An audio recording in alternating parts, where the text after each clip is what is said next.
Hello and welcome back to the For the Badge podcast. All right, but speaking of wrong, Chelsea visit the Tottenham Hotspur Stadium on Sunday before the big one. What are we thinking, guys? It's a for the badge match. I mean, even you just don't lose to Spurs. You're going to lose to Spurs, then If Potter I loses don't this know, game, man. the problem with this is we have Dortmund right coming. Like, we're not going to hire anybody coming right up. So the Champions League, we're going to be out of a coach. But if he loses this game, it's going to be literally French Revolution off with his head at the bridge.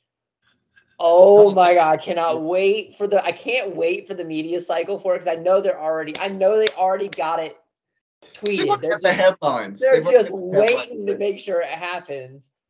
I want us to take this 1-0. I really do.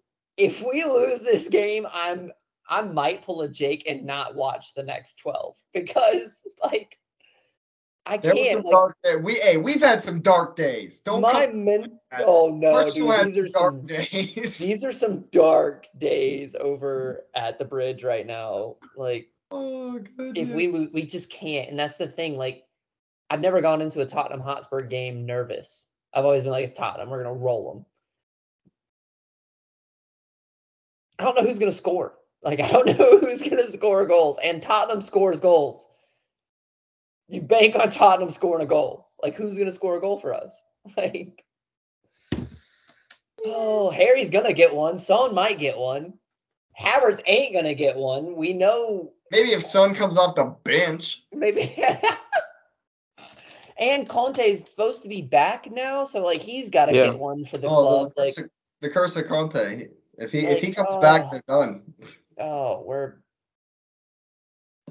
I got to go with the boys though. It's going to be 1-0 Chelsea somehow, some way, soccer gods. But I'm worried. 1-0 on the odd Kai Havertz goal. Now, hopefully Mud Dog gets one in a big game. Give him I know he needs it. Oh, actually, Enzo needs it because Enzo takes more chances. Enzo will shoot the ball. Enzo will line up outside the 18 and just rip one. I like it because he's the only one doing it this season. He's the only one shooting shots. You've brought in Madueke and Felix and Mud Dog and all kinds of other people, and we're going Fernandez needs to score.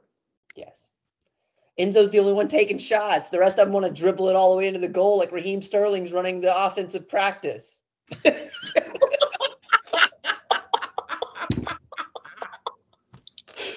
That's perfect. That's your perfect. Coach.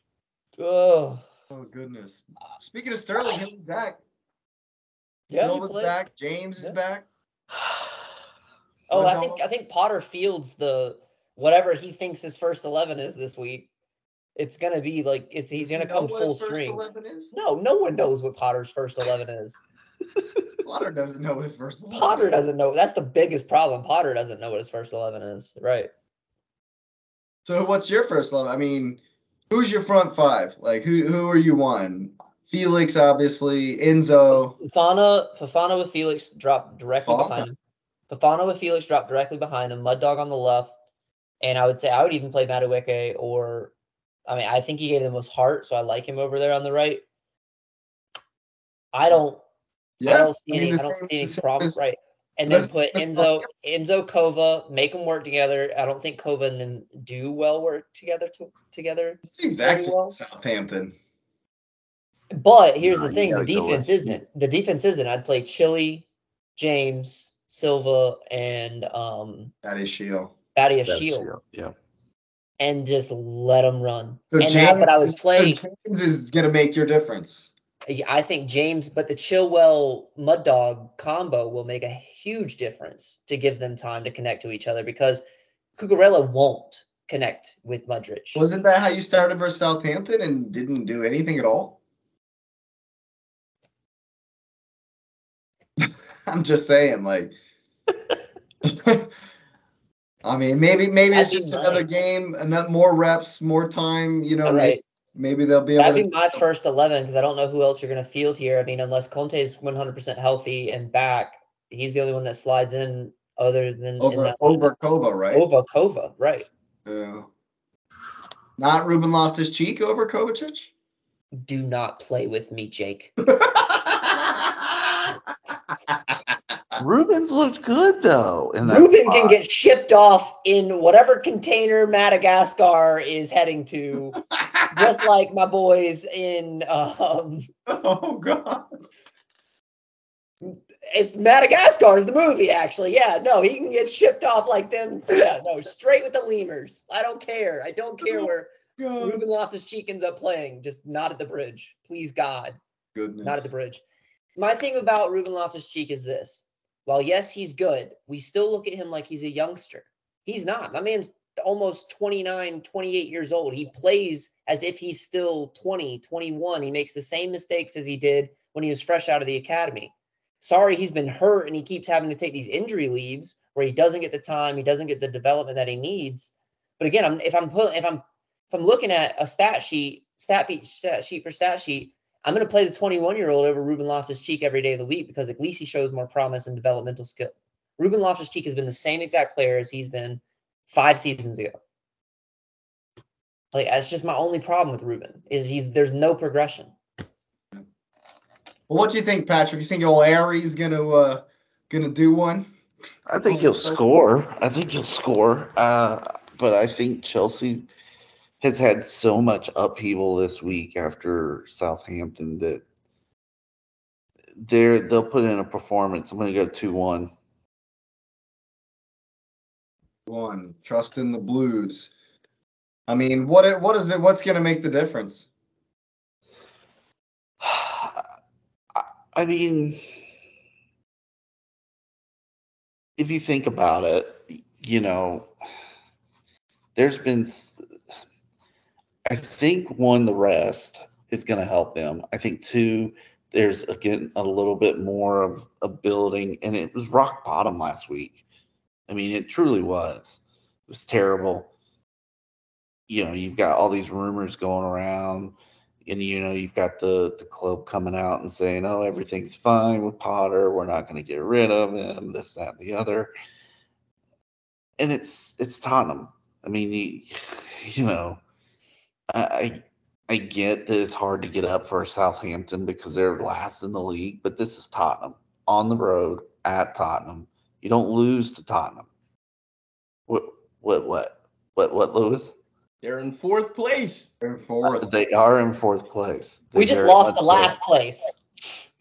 Right. But this would be classic Chelsea this year where they look like crap against a team that they should destroy.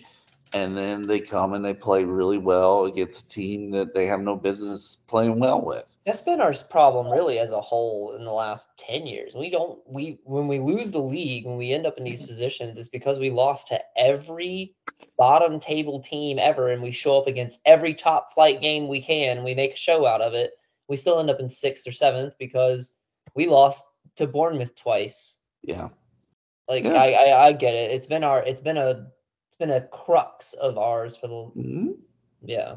So I think we put in a performance and we win 2-1, and people are like, why the hell didn't that happen last week when we could have made a move up the table?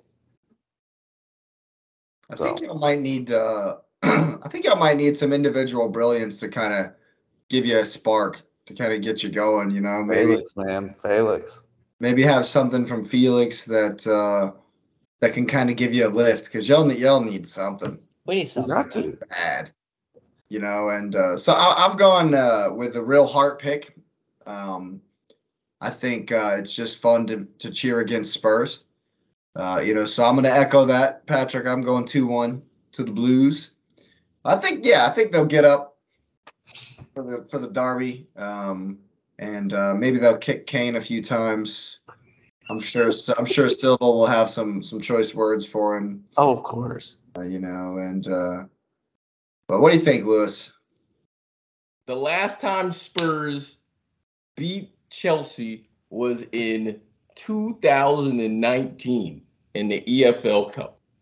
And the last time they beat them in the league was the same year, same season, in November. And they beat them 3-1. And because the universe has said Potter out so many times, today or that day will be the day that Potter gets sent out because they're going to lose to Spurs. Honestly, and this you can call this whatever you want. Whoever watches, I don't care. I bleed Chelsea blue. I will take this loss to the Spurs to get this man out of here. It's worth it. Lose to them, it's worth it. Fire him. It's worth it because if he loses to them, actually, the win percentage that he carries puts him in the bottom 5 of all time. I sent you the thing. I sent y'all the sheet today. $72 million loss at Tottenham on Sunday. Yo, if that was a reason for getting Tuchel fired, here it is again, buddy. Here it is again. We lost in Europe. You came home. You lost to Tottenham. You get canned. Guess what? We lost in Europe. We came home. We lost to Tottenham. You get canned. I'll take the loss to get him fired. I really would. I will can't bet humor against you. the boys, but I would.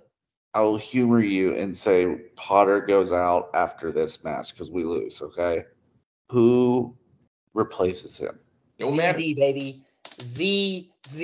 You bring him in or you kit Mal from Roma. You call him up because you know he'll take the job. Poch? He rejected them. He don't want them. He rejected us, yeah. He doesn't want it. Poch doesn't want it. He doesn't want it. Boy from Spain. Jose to come back, man. You just need Jose to come back. It'd be Mal. Mal would come back to Chelsea. You could be in last place. We call Mal. Mal will come to this club because you know what? Mal loves this club. I mean, it's a different club though. So it is a different club. That's the problem. That's the biggest issue. Not only is it if you sack him, that's $70 million out the window, but you got to find somebody else, and there isn't. I think Zidane. I think you just bring Zidane in. Pay him whatever you don't want it. I think you want that. You'd be crazy not to. I don't want Zidane. Spurs will be the final nail in this. I think it has to be. It has to be, man. I don't want it to be Zizou. I'll take the. I mean, what you want, Enrique from Spain? No, I mean the thing is I'd take Enrique. Zidane. I mean, I loved him as a player, but he's not the sum of all parts is what made him look good at Real, and right now he doesn't have that. Yeah, I agree. Yeah. So I think it's a potential bad move. I'd rather have someone who's a tactician who can make moves with the talent that we have.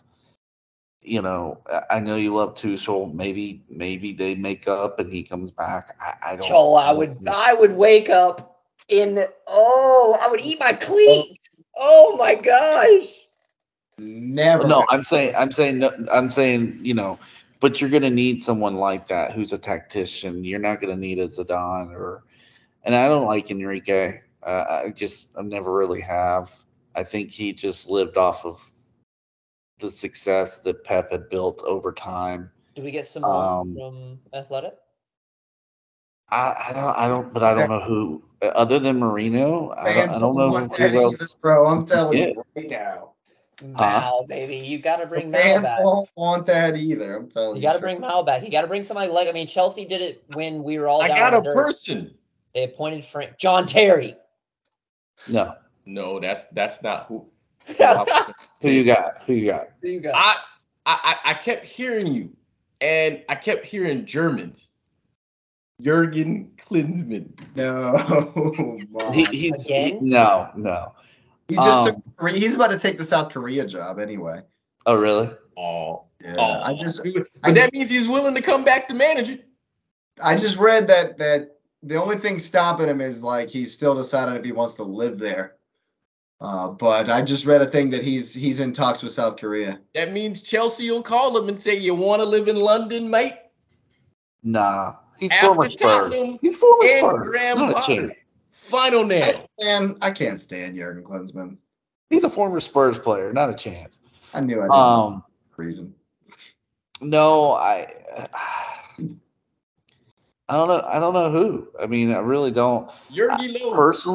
Personally, I say ride the season out and then go pay Ancelotti to come in the summer.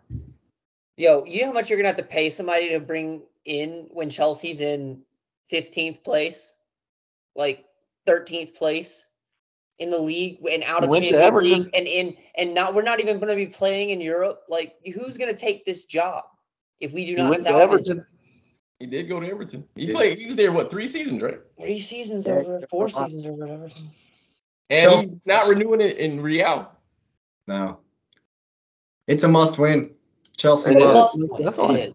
But we've said this before. The game, Really must. we've said this since the World Cup. Every game's been a must-win game for us. It's just that doesn't sink into this clown. And I'll say that, and I'll say that, and I will say that to his face. If ever this clown we have running our club, it does not sink in without must-win games. He doesn't understand what a must-win game. He's used to playing over at Brighton, where as long as they didn't get relegated, they were fine. Yeah. These are must-win games for a big club.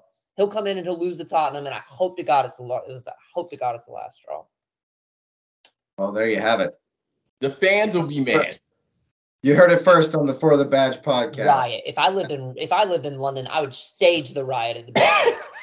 There you go. Well, yeah. On that note, this has been the For the Badge podcast. Hope you have enjoyed it as much as I have. Go ahead and hit the like button, subscribe to the channel, get that notification bell on. We'll have plenty more videos coming at you. Have a good night.